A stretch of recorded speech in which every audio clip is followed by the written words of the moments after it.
Welcome to Abby Chat Slot, where we invite someone with a career in the creative space and find out a bit more of what happens day to day, hints and tips for branding and design, an insight into their branding journey and the highlights along the way. This is Dr Aysha Khalid, who is a senior design lead at the global PR and comms SaaS company Cision. She's been in the creative industry since 2001. Along the way, she has picked up a PhD in Arabic typography, been a D&AD judge, and most recently she has founded Sol & Flex, which is a Pilates, fitness and wellness brand. Thanks to our sponsors for this episode, Recreate and Silkwood Studios. Thank you. You do realise that the last time we saw each other was in Nottingham. How many years ago was that? I don't know. I don't think I had this many wrinkles. You look beautiful. You did. I think it's all in your head. But I think I remember graduating 2008 from my master's. So that must have been, 18 years ago. Really? Yeah, it has to be. 2008, 2026. Yeah. 2008 and 18 to 2028 minus 2. Yeah. That has flown 18 by. years ago. Jesus, it has been that long, hasn't it? That has flown by. But we're not going to focus on the old. We're going to focus on the new. We're not going to, it's not going to be as long next time. No, definitely not. I mean, how old will we be in another 18 years? I don't want to count. I don't want to count. But can I just say that you've done so much in that time? Thank you so much. You have done so much. Can you take us back after your masters and then the work that you was doing in Nottingham? Yes, of course. But before I say that, I just want to tell you how proud I am of you that you've brought me here. You've asked me to do something that I wouldn't have even my wildest dreams thought of doing.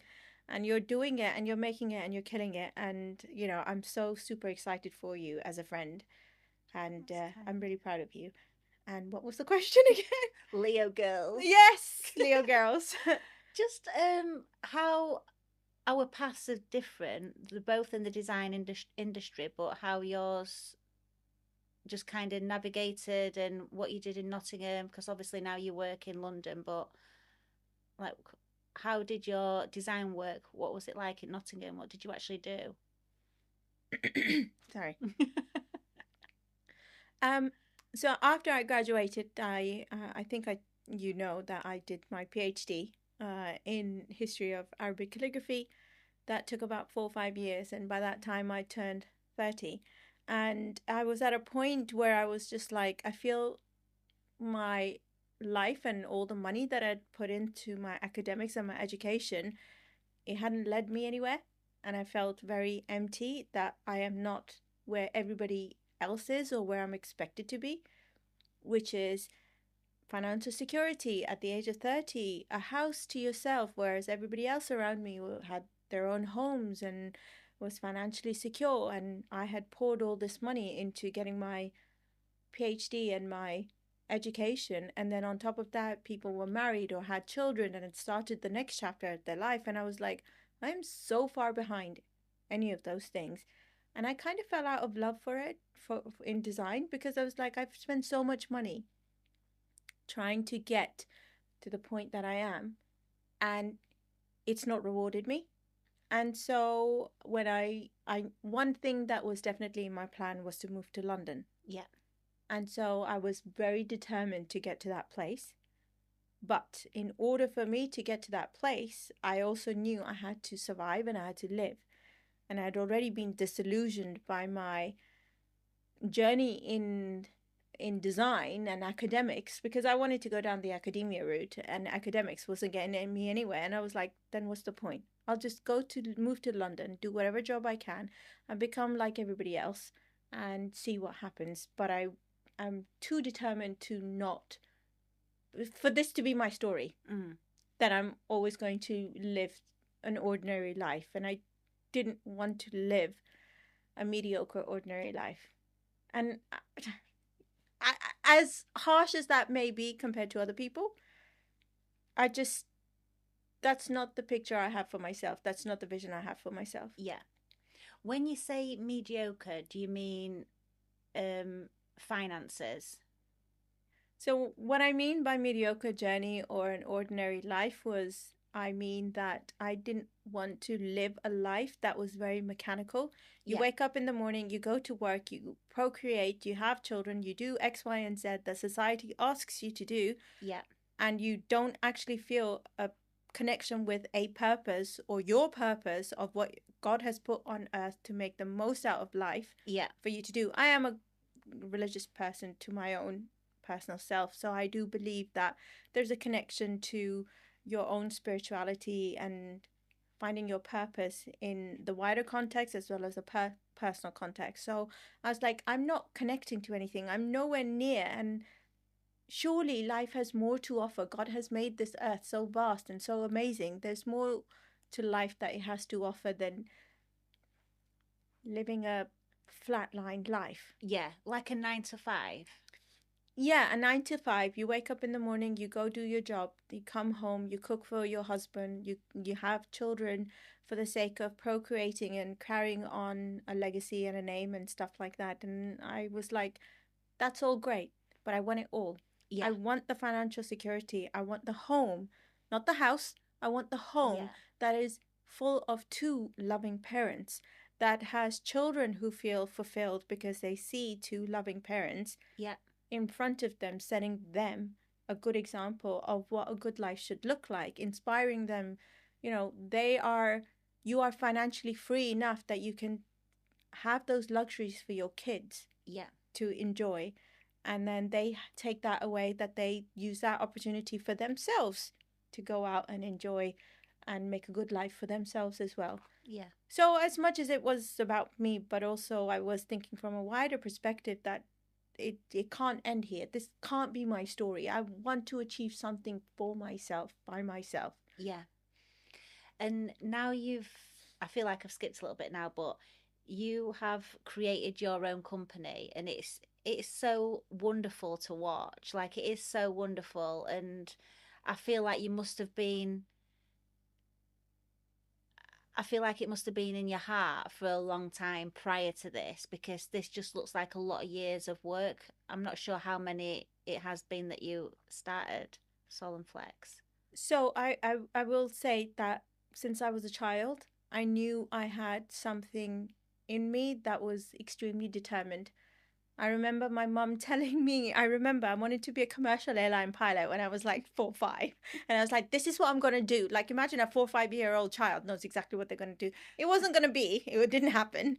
But Yet. that's my yet. That could be the next when I turn 50, the next target. I I just knew that I had that determination in me to make something of myself. I didn't know how it was going to manifest itself or what it was going to become eventually. All I do remember is trying different things. So I've tried a hand at everything. Pretty much name a trade, and I've probably tried it. Jack of all trades, master of none. And nothing seemed to connect to me. And even with fitness, I used to do it as like, oh yeah, I go to the gym. I do this, I do that. Like, going to the gym once every 2 months isn't exactly going to the gym and doesn't make you a fitness girly in any kind of capacity. Oh, really? You look great. And I was like, it wasn't a thing in my brain to become a fitness anything, let alone have my own business out of it, that I feel like I have a purpose. And now that I am in this space, actually, let me journey back a little bit. How I ended up picking fitness as something was because I was sick and tired of how I was constantly complaining about the way I look and how I wanted to be different. And I got to a point where I was like, I'm fed up of my own fucking excuses. Sorry, am I allowed to swear here?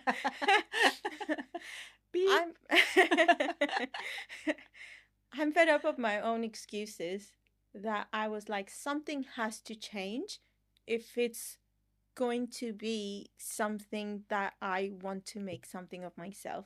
I didn't know where it would lead. So I started working out. I got myself a personal trainer. I started working out, and I got to a point where I was like, it's non-negotiable for me to not work out 5 days a week. I was eating better. I was doing everything that I was supposed to do. And then I got more and more addicted to it. And then I started adopting habits. They're small habits, but they work. Those habits are things like I chucked out all of my workout clothes. You know, one of those t-shirts that still has a hole in it because you've had it for 20 years? Yeah. And like those leggings that are like poorly fitted because the elastic is too loose. Those kind of clothes, I chucked everything out and I bought a whole new, I saved up and I bought a whole new wardrobe for myself. Yeah. Because I was like, I'm not going to make this routine a habit that is or feels like a chore. And I wanted to feel like it's a social sort of environment that I've put myself in. So I started off by going to sessions. I started in Muay Thai. I've been training in Muay Thai for 9 years, up until last year when I sort of retired. I wasn't that great, but I was great. That was good. So I kind of stepped away from it, but like I started attending classes because I was like, if I do it myself, I don't know where to start from, and I'm not going to build a habit on it. When I am working and going to classes, working with people, that means I can build a habit that is a non-negotiable and everything is worked out. I don't have to work my brain to figure out my workout routine. So everything was worked out by me attending those classes. And then I worked and worked and worked and worked, and I got to a point I was like, this is working out really great for me. I made so many amazing friendships of people who I'm still friends with. My instructor, my coach, being one of them, his wife and his family are still one of my good friends. I made like a community out of just doing that I changed my mindset that this doesn't have to be a chore.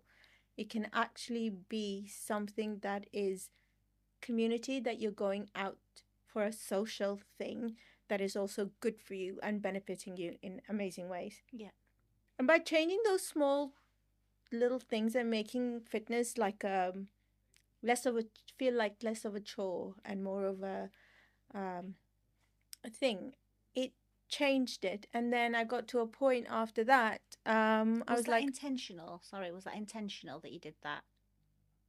yes. Yeah. It was very intentional why I did that. And I was like, I'm going to stick to the discipline, even if the discipline requires minimal effort from me, in the sense that I don't have to think about my workout because my coach is going to do my workout for me. He's going to tell me, I need you to give me 50 burpees, or I need you to do this, I need you to do that.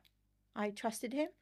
I was with an amazing bunch of people who were on the same mission as me, whether it was fitness, whether it was health, whether it was becoming better at Muay Thai, whatever it was. And then I was like, okay, I feel like I'm ready for the next challenge. With me, I just can't stop. I'm always constantly, in a good way, in a productive way. I'm like looking for the next challenge. And then the PT that I got to train me when I really got into fitness, she was a Pilates instructor originally, and I really started working out well and adapting, really connecting to her workouts when they were Pilates. I was like, this is really interesting, and I like the way how she does them. I've got the flow. So Pilates is all about flow. Yeah. So from one movement to the other, you flow quite easily into it by layering different exercises and stuff. And she made her plans for me in such an amazing way that I was like, I think I'd like to do this. Yeah. Now, when I came to qualifying, I was asking myself, like, okay, it says here you can become a reformer or a mat Pilates instructor. And I was like, I'm just going to do mat. I didn't have a vision. I just knew something that I wanted to do, which was to qualify as a Pilates instructor. You can do reformer, which is on the machine, or you can do mat Pilates, which is just on a mat. Yeah. And I thought, okay, let's make a business decision here. This course is going to cost me £1,000. I already don't know where I'm going to be headed with this whole exciting thing, new shiny thing that I found. So I decided to do mat Pilates because I was like, you can take a mat anywhere and you can get some clients on board and you can work from their home, your home, or a studio. It's up to you. Whereas with a reformer, I'm going to be bound to a studio or a place that will have, or with clients that will have the machine. And I didn't want to box myself in that way. So I didn't want to restrict myself in any kind of capacity. And when I decided to make that as a business decision, I qualified as a mat Pilates instructor. I started working at my Muay Thai gym to begin with to teach my other friends at the Muay Thai gym Pilates every Saturday morning. And then one thing led to another. The studio I currently work at, they approached me and they're like, we really, really want you. We love the work that you're doing. We love the content that you're putting out. And then I was like, okay, cool. This is not a bad thing.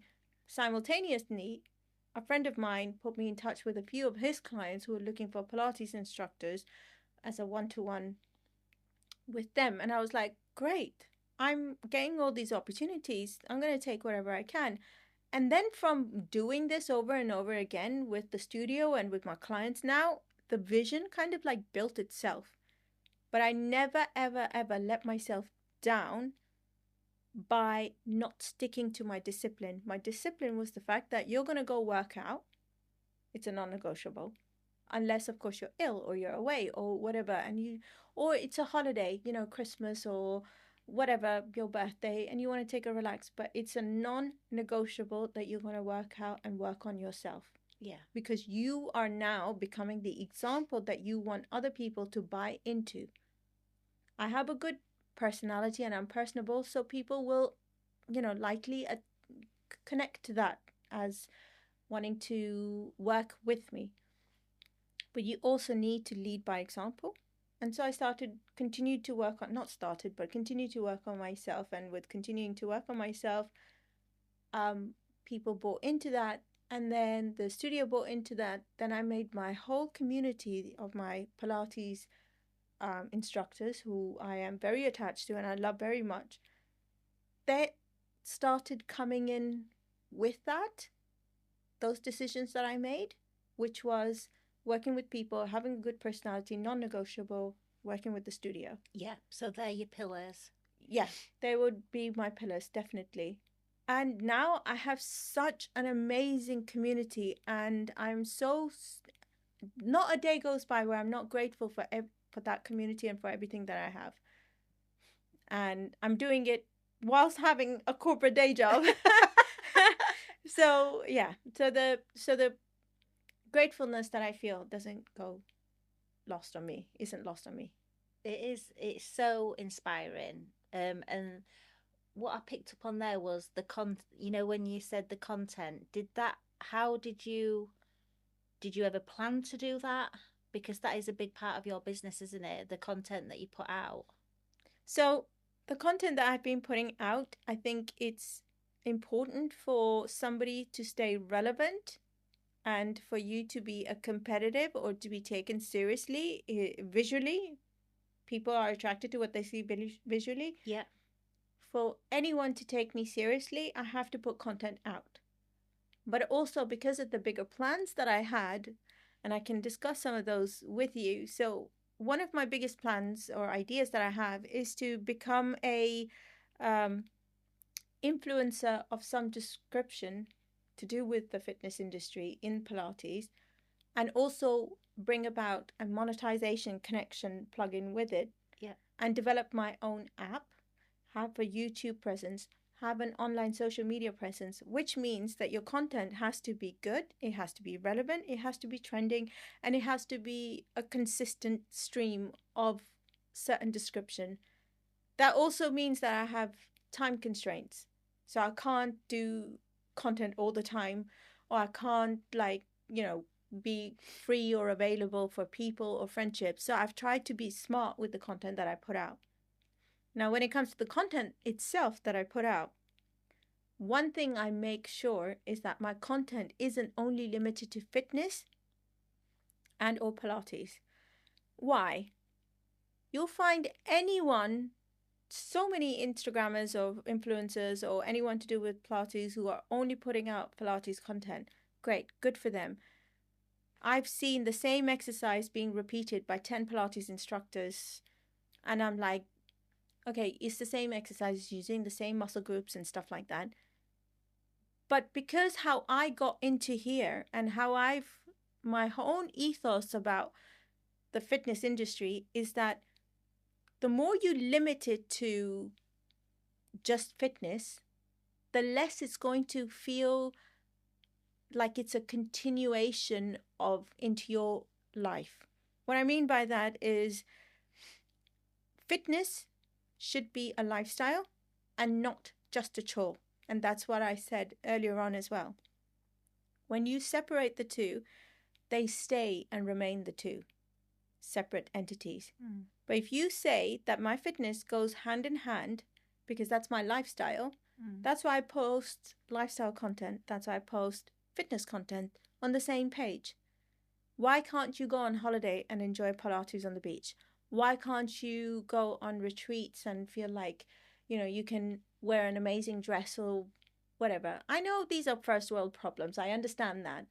But I think like it's important to kind of combine both aspects of your life and not separate them. And I think that's my story that I'd like to tell on my social media and my presence. But also that's what I really genuinely believe in, that is going to what's going to make the difference in people staying with you for a long time, but also what people should aspire to, so they don't stick to fitness for 5 minutes and then they're off their consistency with it because they're like, well, it doesn't fit in with my lifestyle. And then what makes it different to somebody else who's also a fitness influencer? Then you're the same as them. You're no different to anybody else. And do you think people buying into you and your business, that it is more like a storytelling because you've got the other part of it rather than just the fitness? Absolutely. I think people buy into my story. People buy into what I put out there. And people buy into how I tell or how I choose to tell who I am.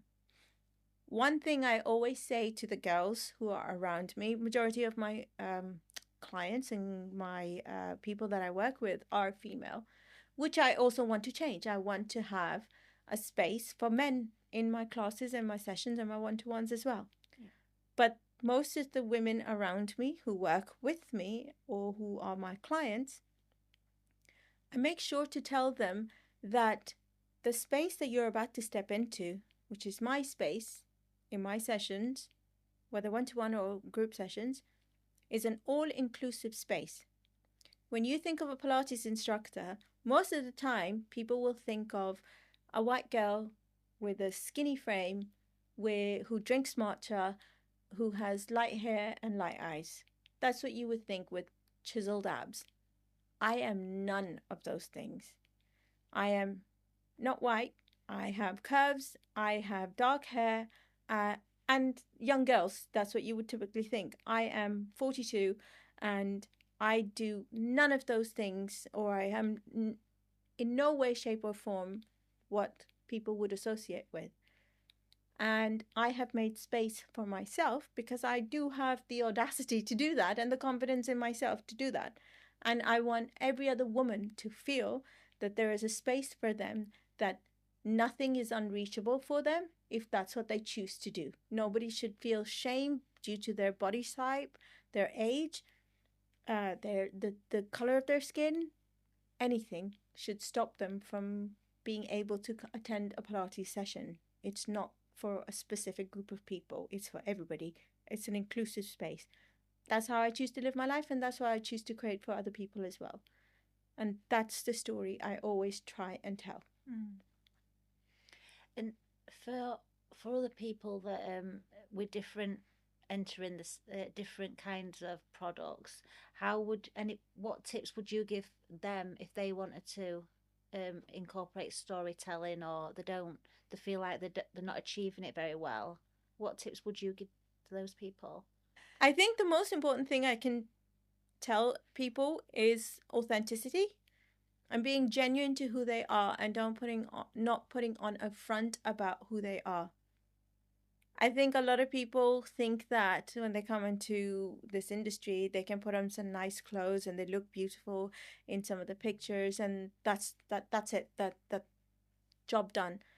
But what are you actually trying to say about yourself? I think it's important to point that out in some way or the other.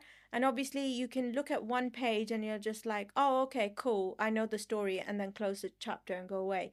You have to consistently make an effort to talk about that story or give the impression of the story that you're trying to tell, and it stays for a lot longer.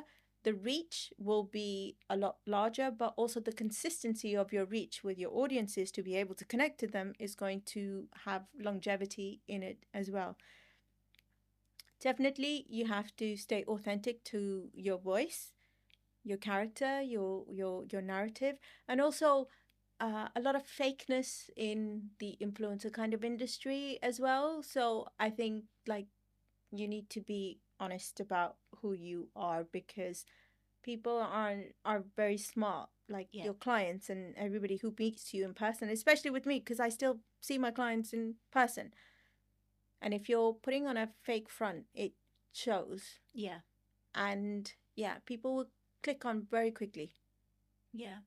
And before we left your house, you was doing a get ready with me video for SMEs out there that actually, is there any kind of practical tips where you would go to do that? To get ready with me video, places where to do it, and where to start. I think what's important in order to answer this question is to understand that the world that we live in, there's a multitude of social media platforms, and people might think who aren't familiar with these platforms that every platform does the same thing. They don't. TikTok is very much a storytelling platform. It's all completely video based. And people talk, people do dances, people talk about psychology. It's a whole spectrum of things you can talk about, things you can do, things you can say, and a whole amazing range of creative outputs that you can put out there. I can't explain to you some of the videos which I've like, that is an insanely amazing video, has come from somebody who, you wouldn't even think. TikTok has really given people a platform for their creativity to come out and shine and tell it in a video format. Yeah. Whereas when you look at Instagram, also social media, but a completely different format. Instagram is very much of a social media platform that is picture and video based. So you get a combination of both still photography as well as video photography. Instagram did try and go down the TikTok route, but were quickly sort of like, it kind of works hand in hand. We can't, it's too late for us to turn completely like TikTok, where it's completely, video based. Yeah. And so you get a chance to tell a different kind of story. On Instagram, you can put still photographs that are beautifully photographed, and you can have the opportunity to write an amazing caption, whether it's to do, so for example, I can type out an amazing caption to do with travel and fitness and Pilates or whatever, which is what I do love doing. And you can talk about some of the issues in Pilates to do with traveling, like, when you travel, you kind of like lose your routine. And you can have an amazing caption to do with that. Whereas on TikTok, you can talk about the same thing, but you can talk about it. You can say, hi guys, are you struggling with this and this and this? Get ready with me because I'm going to go out for a 5K run or something like that. And you can say, come get ready with me to go out on a 5K run in the Maldives or something like that. Do you get what I mean? Yeah. And it's a continuation of the same story, but just in a different format. And on X, formerly Twitter, you can tell it in a more different way, in a completely oral way, where you can say, going out for a run, hashtag, I don't know, whatever hashtag you want to put on the same thing, and you can engage your audiences that way. Facebook does a lot more of the old school kind of social media run, but on Facebook you get a whole different range of spectrum of people who you can engage. Plus on Facebook you can run ads to do with the same piece of content that you're talking about. Depends on the piece of content, depends on the medium that you choose to use. With small to medium enterprises, I would say work on all of them and work in different ways. We do live in a world now that there are actually platforms that helps you put out a piece of campaign or content on multiple platforms at the same time, so you don't have to keep going in and out or trying to figure out, okay, I've got to do this, okay fine, I've posted it on there, now I've got to go over and do this. You can put out your whole campaign in one go, and you're done. So was that a really lengthy answer? No, it was really good, and I think for like SMEs, I think that's really interesting. So just a little bit more on that, on the actual practical side of it, for people that maybe have delved into Instagram but not TikTok. How is that easy, would you say, to learn? Definitely. I think any kind of video formatting is quite easy to learn. In fact, I've actually learned more about video formatting from social media posting that I do than I did as a graphic designer. Really? Yeah, 100%. The tools that we have available now on fast-moving or fast-paced video editing, and these video editing tools, like Instagram also has edits now, which helps you edit your reels to post them straight onto Instagram. But not only does it stop there, you can actually download those edited videos and put them on other social media platforms. So sometimes I will just work in Instagram edits, download the video, post it on Instagram, and take the same video, post it on TikTok. Just makes my job 10 times easier. So I think what we have available now, it's so far advanced than what it was even till about 5 years ago. It's because of trend sort of picked up of what's available, like what the opportunities are with video editing or social media, that they built new solutions to make things a lot more easier to those new problems. New problems being, oh, it's a video platform. Cool. What apps can we release that makes it easier for people to be able to use video editing? Yeah, because I see your posts and I think they look extremely like down to earth but very polished at the same time. It's like a real good mix. Thank you. If you scroll all the way down to when I started, they were very scatty. I learned a lot of tricks of the trade from other people, as well as thinking. One of the things that I've learned as a designer / graphic designer is the fact that to be observant. I look at everything and I look at it in detail. And so things that I'm like, oh, I wonder how they've changed this color, or I wonder how they've done this. I started watching other videos because on the platform, there are other creators who tell you how to make a cutout and how to use a green screen on Instagram edits or something like that. There's loads of tutorials as well. So I started looking at tutorials and I started using the social media to not only educate me, but also give me a presence. So it became hand in hand. I was using one for the other and the other for the other. So it does help you to kind of like be observant. I mean, as a creatively visual person, I was observant anyways. And then my general curiosity took me a little bit further down the road and said, okay, cool. I saw that. That's really nice. How do I change the colors? So now when I post videos, I edit the colors on my video because obviously it's still taken from an iPhone camera. In order to make the colors better and pop better, you can go back into the video and you can start editing the colors and make them more vibrant, warmer, whatever. And then you're like, okay, cool. This works for me. I can go down the black and white route. I can make them more saturated. And then you start building your own sort of consistency of colors. And your brand just naturally comes through. So actually, funnily enough, I did my Soul and Flex branding this way as well. I knew I had a brand. I didn't know. I think I think a lot of people will tell you who have their own businesses, especially if they're designers, is that nothing that they put out for something that they love so much is good enough. So when I was thinking of the logo, I was like, so good enough. I can't do this anymore. I'm a shit designer. And so I was like, okay, I'm not going to pressure myself. I'm going to allow this logo to come through naturally. When I'm there, I will bring it out. And so I started building my social media thing. And then I went to Morocco in August 2025 for my birthday. And I was like, this is it. I love the colors. I'm from Qatar, a desert country. I love the warmth. I love sunshine, golden hour, that sort of thing. And so obviously Morocco is similar and dissimilar, but it's all about like the sunshine and the heat and the earthy colors and the sand. And I was like, I think this is it. I think this is my brand in it. I came home.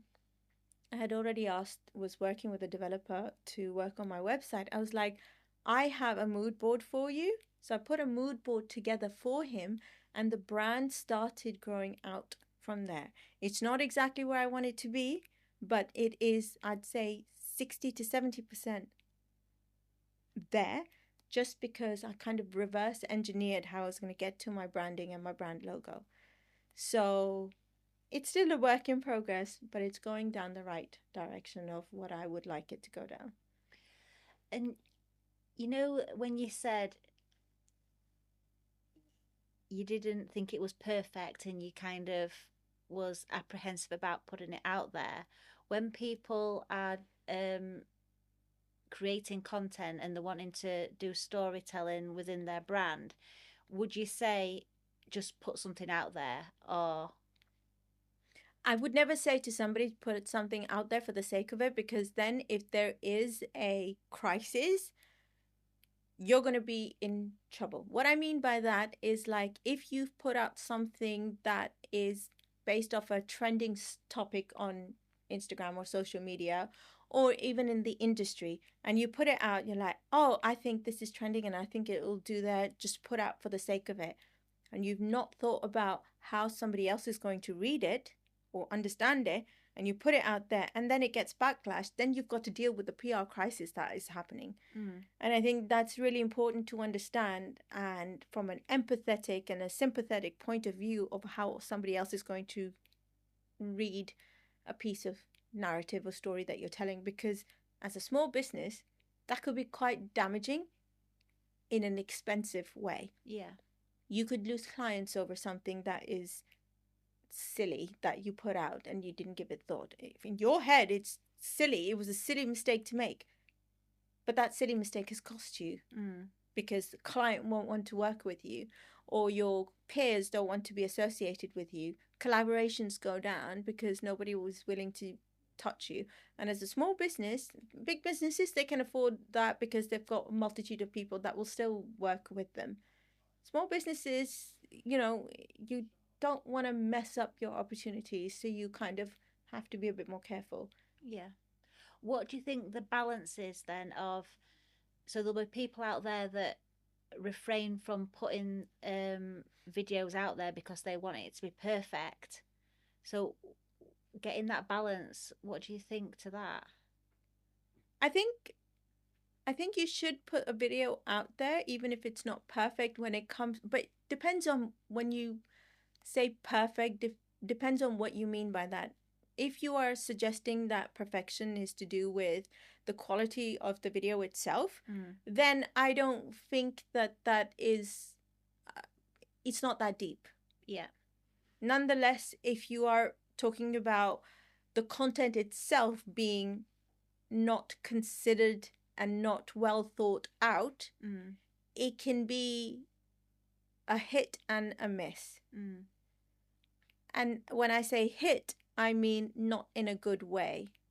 A miss, cool, fine, it didn't connect, we can try again, or we can develop from there another narrative or theme, or we can just refine what we already have. Yeah. A hit, a bad hit, is not a good thing, which goes back to the point I made earlier. which is that you don't want people, your audiences, to think that this is not a brand for me, this is not people for me, this is not the type of people I want to be associated with or included or be a part of. Yeah. Do you think it goes back to, we've studied a lot of this, but knowing your audience, like literally knowing inside out who your target audience is? I think you can know your audience. This is, again, me personally. I think you can know your audience, but don't take it for granted that your audience can grow from people who you would have never thought it could go from. Yeah. There's people that can follow you from, I don't know, Timbuktu. And you're like, I didn't even know that people knew me in Timbuktu. And they just connect with what you're doing. They might not have even know what Pilates is, but they like what you're trying to say or the general narrative that you put out there because of your positive attitude. So I think you can know your audience to a certain degree, but if you get stuck in that rut of only creating content for that audience, it will get really boring. In the nicest way possible, there are people who I know from my industry who are friends of mine, but they repeat the same content over and over again. Yeah. And I'm like, you put out that exercise that 10 other people have put out. And I'm like, there's only so much of it I can find inspiring.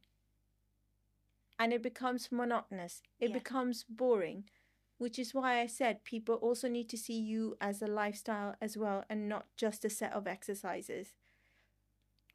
And you can't get stuck in that rut because then your audience won't necessarily grow. They might grow, but then it becomes stagnant. They don't find you inspiring. And I think that's very important in order to stay relevant, that people find you inspiring. And what makes you inspiring? Your lifestyle, what you stand for, what do you talk about?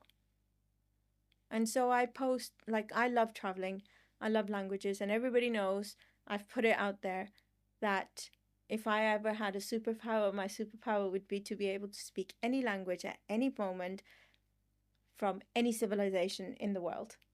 That's like my favorite thing, and that's why I love traveling. So I love putting out Pilates related content when it comes to traveling. But then when I go traveling and I'm putting out or making this Pilates related travel content, like on the beach or at the resort or a hotel, wherever, but I also post what I had for dinner that night. Or I also post the outfit that I was wearing. So you'll see a whole eclectic mix of everything that I did, because people really get to feel, oh, okay, cool, she did that night. She went for a workout in the hotel earlier in the day. Then she had, I don't know, paella for dinner. And she was dressed like that. And then they put it all together. Then I might put a post on TikTok like, get ready with me while I go out for dinner in that same outfit that same day. Yeah. They get a whole range of thingy. I will say one thing to add to this point. I still struggle with this a little bit myself. And this is more from a personal perspective, not from a professional perspective. I come from a conservative family, which means that you don't talk about everything that you do. And when you are in the position that I'm in, you have to talk about what you do on a daily basis.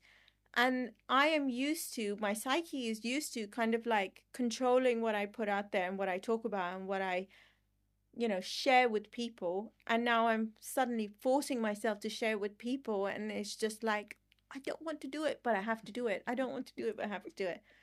It is, I think I'm also, as I'm learning about the industry, but I'm also learning about myself, of my own constraints and limits and how far I'd like to push myself at the same time. But it's paying off. I hope so. It's paying off. I hope so. I feel like we could be here a long time because we've not even covered you being a D&AD judge. How did that come about? Okay. I'm just trying to remember how did that come about. I know.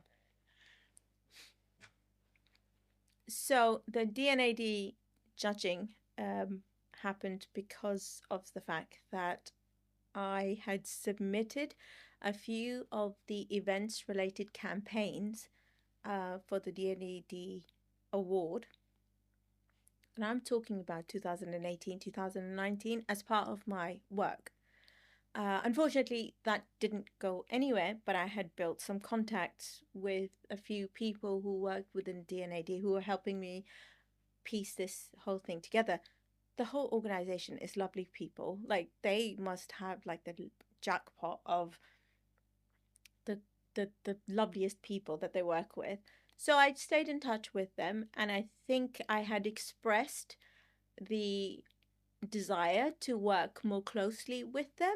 And I think I remember there was a girl who I went out for lunch with. I said, would you like to go out for lunch with me? And I expressed it, and she's like, I'll put you in touch with that.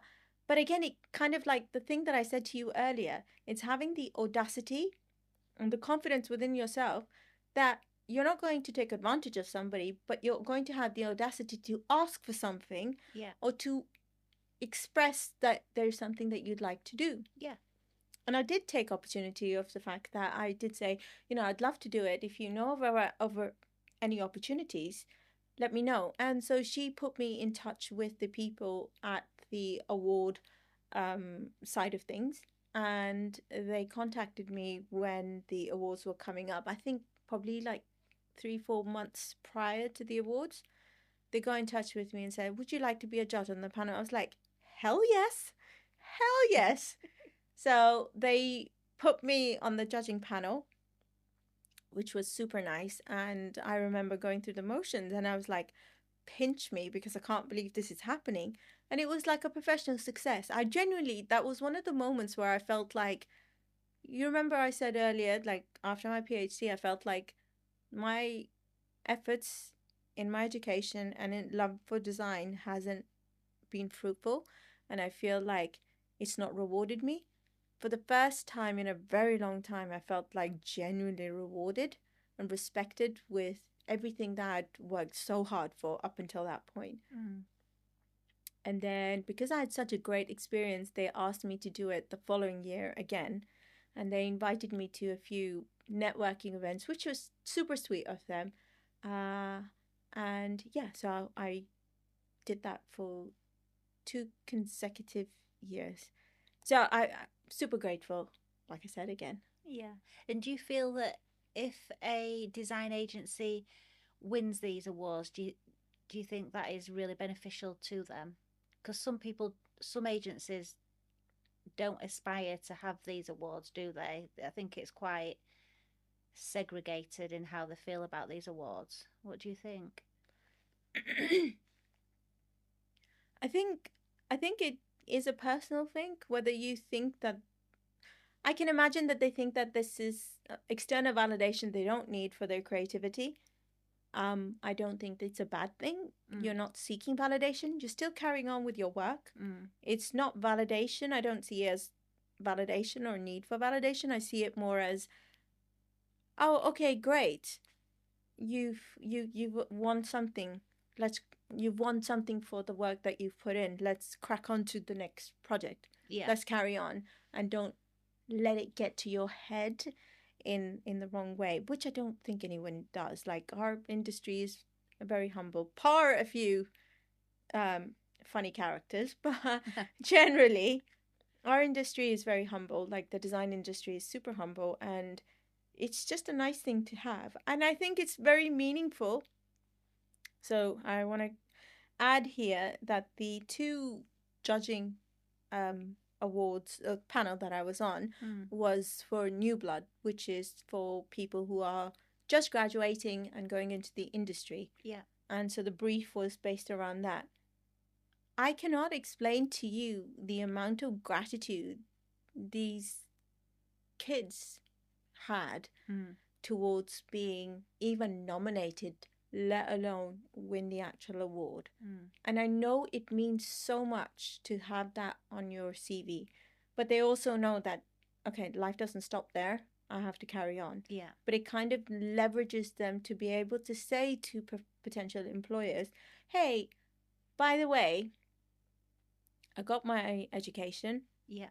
I've got my experience, but I also have this. Can you please employ me? And I think it helps you set yourself apart Yeah. from everybody else.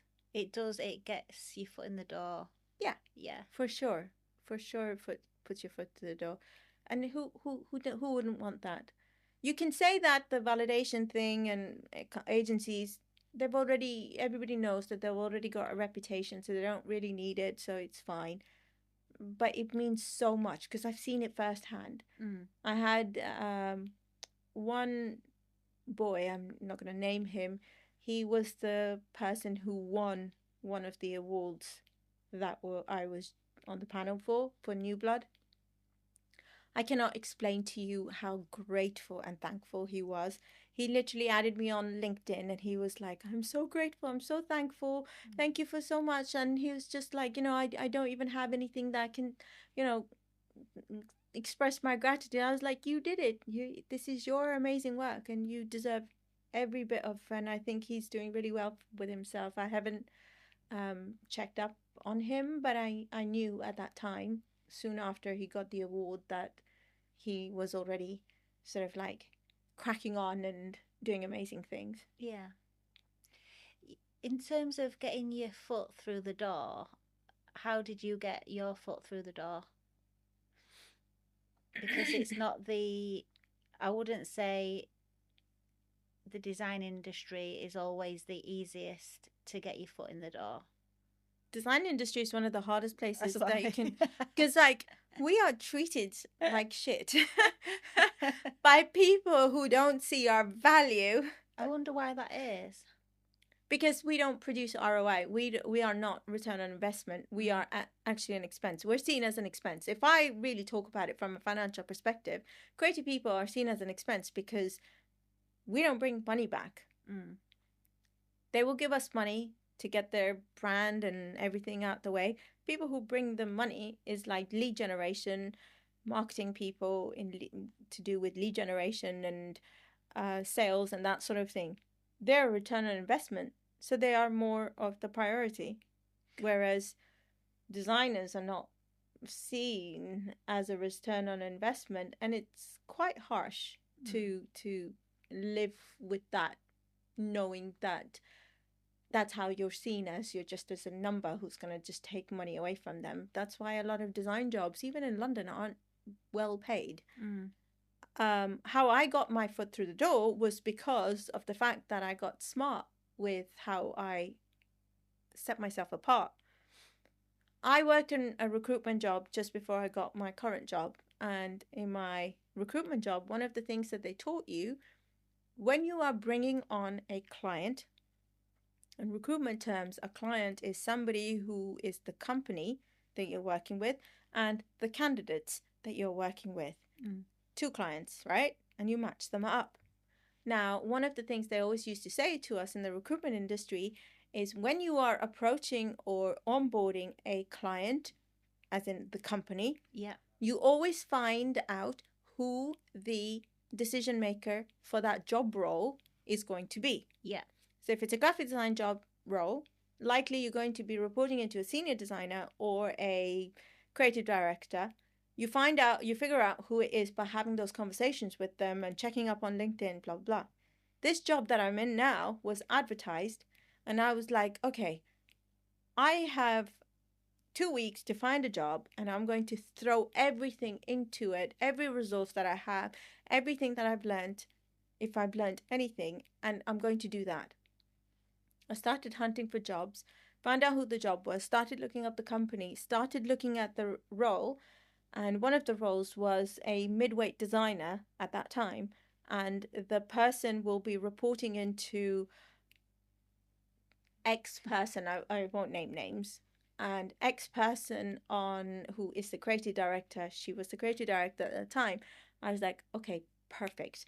I applied for the job, and within the same breath, I added her to LinkedIn, connected with her, and I sent her a message. Hey, I've just seen this job advertised.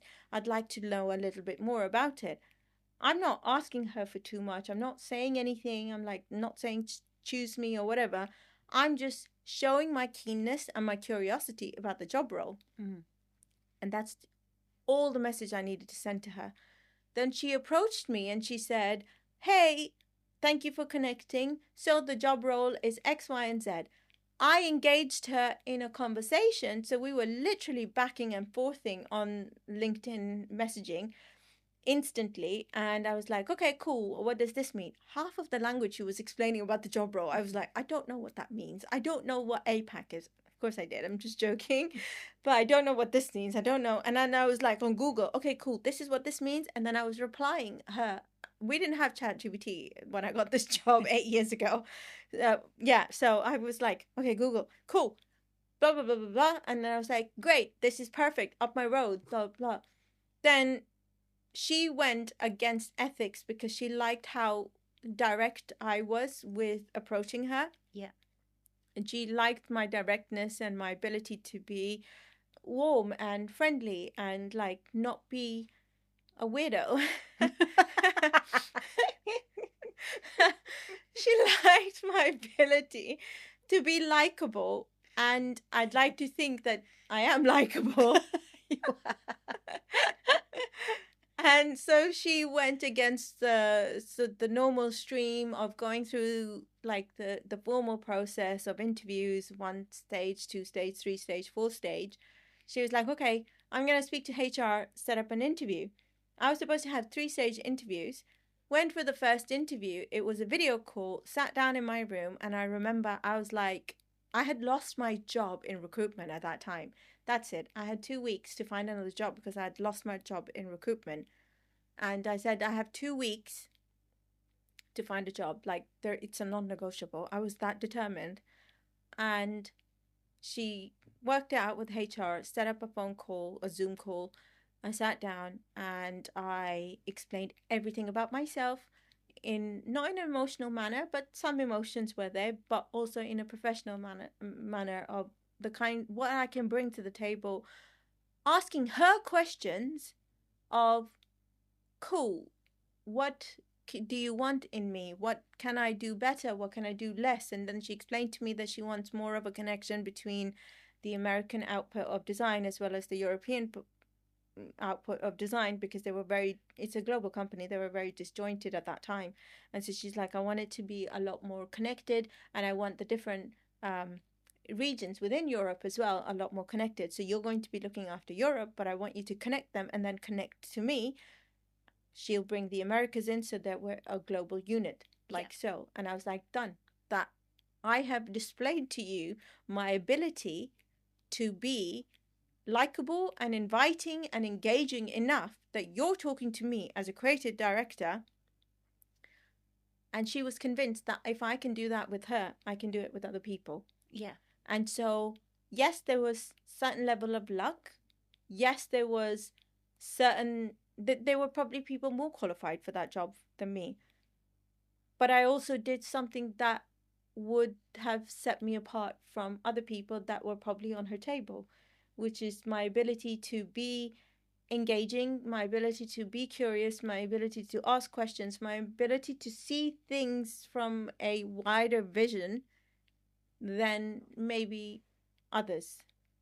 And one of the designers who I was getting some feedback about my portfolio at that time, he said, no, I remember now. The guy who was in the role before me, the creative director, had also consulted him about my portfolio.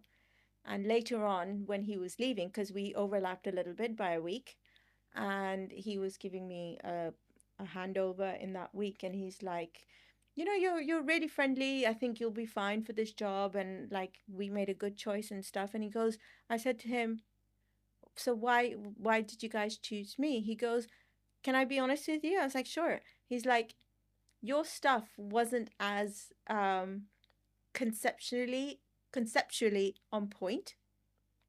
And he said there were people who were more conceptually and creatively more well, but I think the creative director, she saw your approach and your whole demeanor and the way that you presented yourself a lot better than other people. And I was like, okay, I have my answer.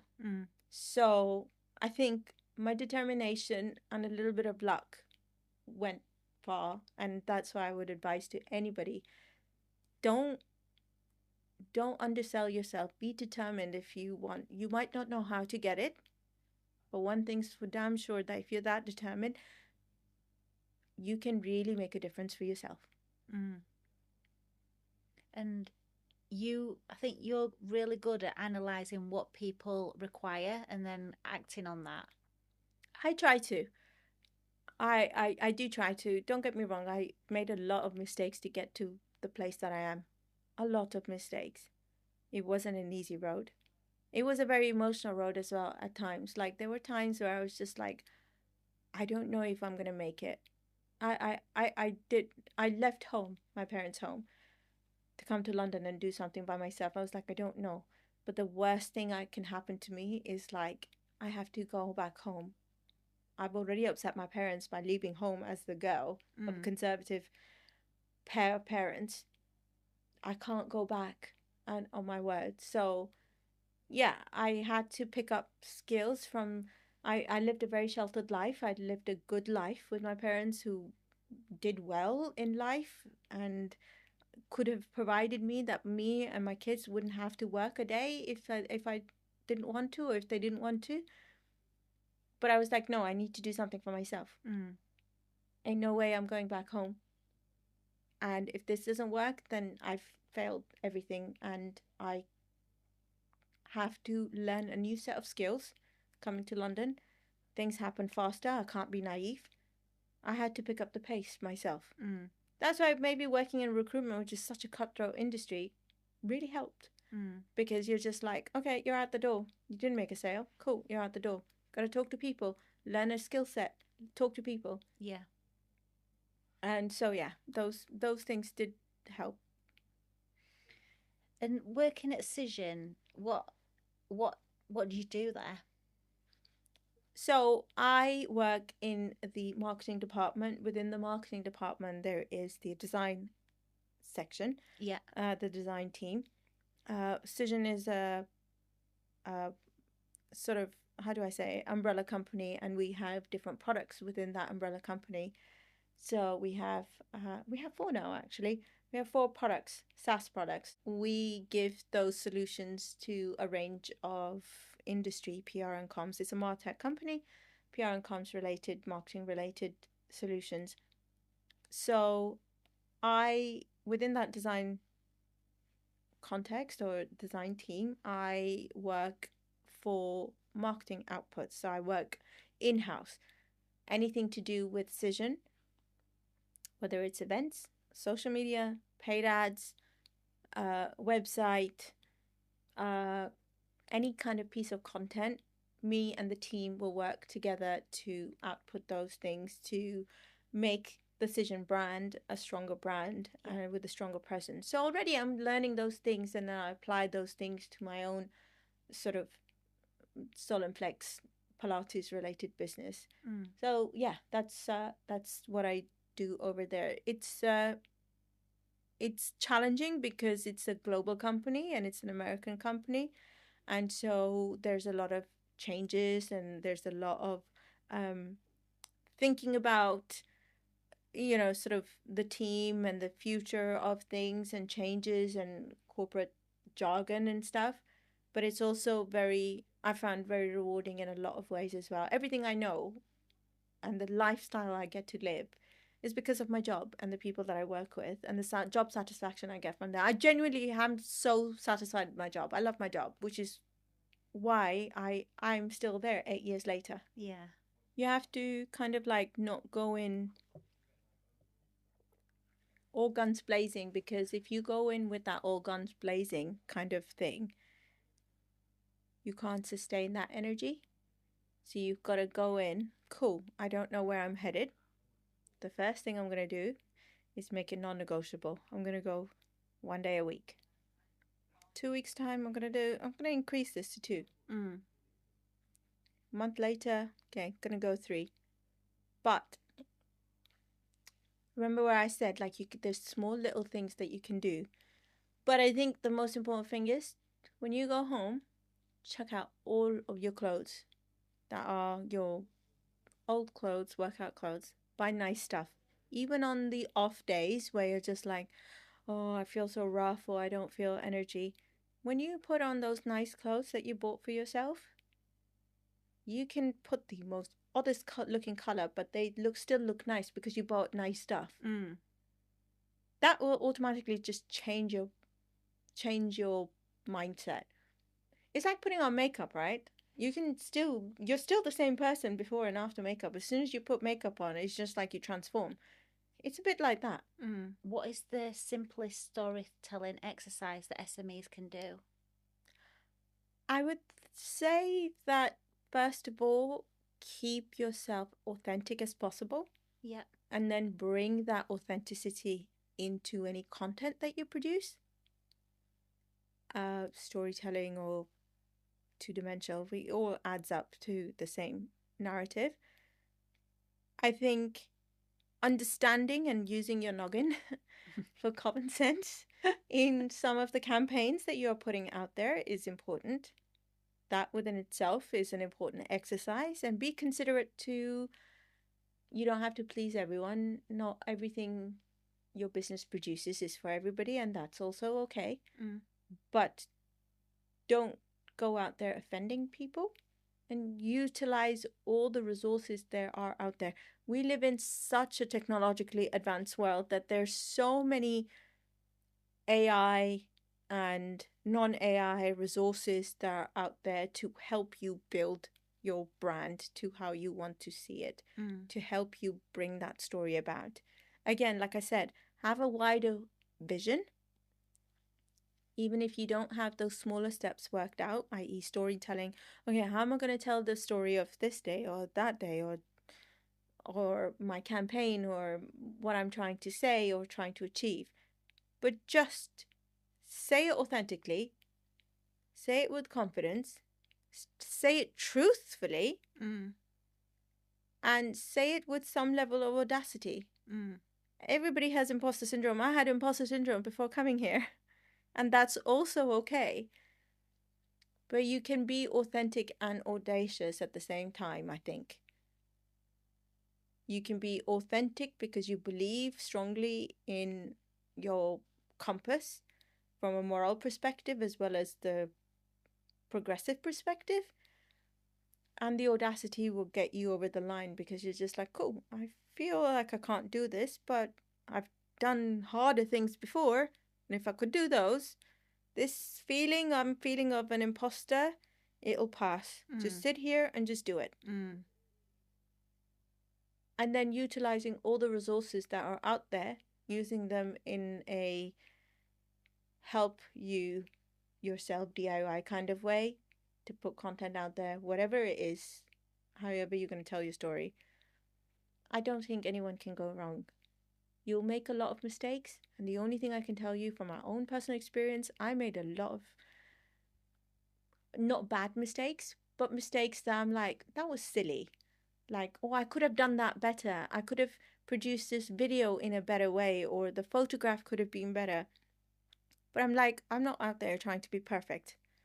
I'm not going to be one of those Instagram fitness models who look amazing with like, you know, a sun-kissed look and stuff like that. I'm never going to be them.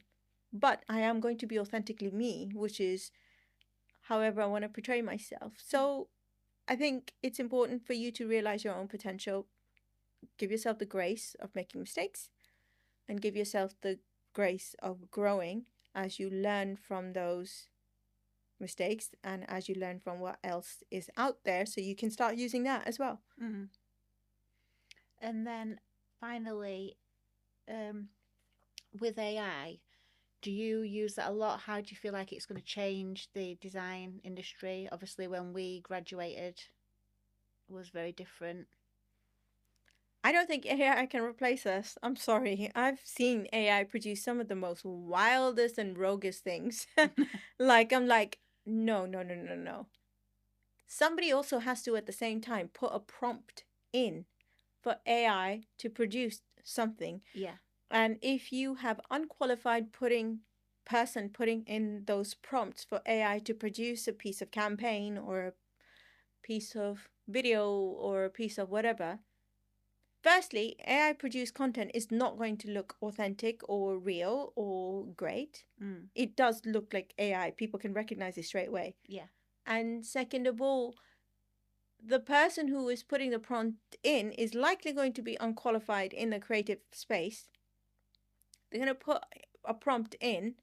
It's going to go out there. People are going to be like, that's AI. That's not authentic. I'm not going to connect with that. And it's going to put people off. So I think there is a lot of value for human creativity and human, genius that we are worrying for nothing. I know a computer can't replace me no matter how advanced it gets. I bring my own shine to things. I bring my own authenticity to things. So AI can be used in a right way, but unless you're qualified to put in the right prompts or the right kind of things, your output is going to be equally as naive and shallow as your input was, which was by an unqualified, naive/shallow person. So yeah, I don't think we're going to be replaced anytime soon, at least. Yeah. Yeah, I'm ready to face the camera and say to CEOs, don't do it. How do you feel that branding is important for SMEs? So I think that branding is important for SMEs is because that's how people identify you amongst the pack. The industry is saturated with, certainly the fitness industry is saturated with fitness influencers and other people. How, as a small business or a small creator, how do you set yourself apart from everyone else? And that's where branding and storytelling comes hand in hand. And I said to you earlier, I said that when fitness influencers and Pilates instructors are putting out the same content or the same exercise, maybe not the same content, but same exercise in a different font. And when I say a different font, I mean like in a different studio. One studio with one fitness influencer, second studio with the second influencer, both doing the same exercise, and like it's the same thing. I don't care. I mean that in the nicest way possible. It's the same thing. I don't care. It's just a different font. And so the authenticity and the storytelling of what comes after or before that piece of content is important, which is from your brand, of what you're trying to say about your brand. And that's where storytelling comes into branding. Branding isn't what people think it is, like a two-dimensional logo and off you go. You can't just stick your logo on something and think that, okay, cool, my brand is done. No, it's a whole thing that goes beyond that. Being any kind of influencer or being in any kind of influential space, you need to have a story, and your story is your brand.